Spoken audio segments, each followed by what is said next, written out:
à Paris, intramuros, il y a peut-être des cultures ou des fleurs, ou des catégories de choses qui vont faire qu'on va retrouver des choses qui n'existent pas ailleurs.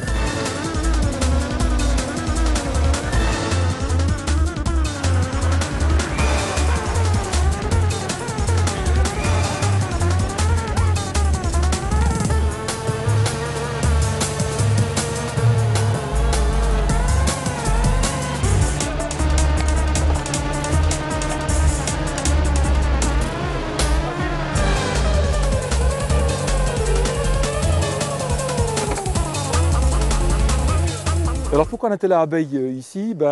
Parce qu'en fait, on s'est rendu compte qu'il y a un problème avec les pollinisateurs en France et qu'avec le Grenelle de l'environnement, il était important maintenant de faire un petit peu le point sur ce qui était le sens même de la vie. On sait que s'il n'y a plus de pollinisateurs, il n'y a plus de vie. Donc l'intérêt, c'est maintenant de faire un état. Alors vous me direz, mais c'est vrai, il y a plein de ruches en France, etc. Mais il n'y a pas que les ruches qui font des mielés, il y a aussi les abeilles sauvages. Les abeilles sauvages, il y en a une quantité industrielle, on en décompte environ 800 espèces différentes en France. Et l'intérêt, c'était de voir un petit peu, de faire un bilan de ce qui existait, de ce qui existe, de ce qui évolue et de ce qu'il faut protéger ou ce qu'il faut amplifier. Alors ce hôtel à abeilles, il est tout simple, hein. C'est quelque chose qui se marie très très bien dans l'environnement. On a uniquement fait un endroit avec des matériaux qui accueillent différentes catégories d'abeilles sauvages, mais qui peuvent être à la fois de l'argile, des cavités, avec des cavités dans du bois mort, etc. Et ça permet en fait d'accueillir des abeilles sauvages et leurs familles. L'intérêt, c'est de pouvoir maintenant avoir un décompte, j'allais dire, de ce qui existe, et puis de ponctionner 10% tous les ans pour analyser, voir s'il y a des maladies ou non, et puis surtout continuer à protéger. Pourquoi amener un hôtel à abeilles en ville?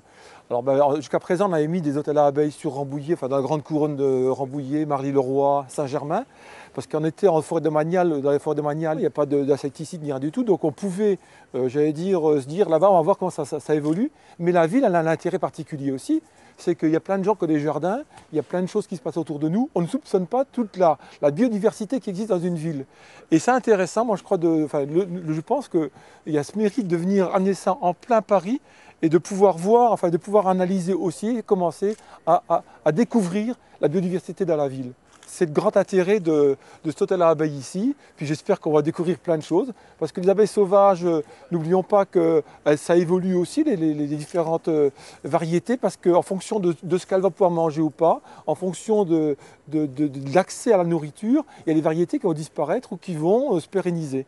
Je pense que sur Paris, du fait qu'il y a des cultures, beaucoup de choses variées, on va se retrouver avec peut-être des variétés qu'on trouvera nulle part ailleurs.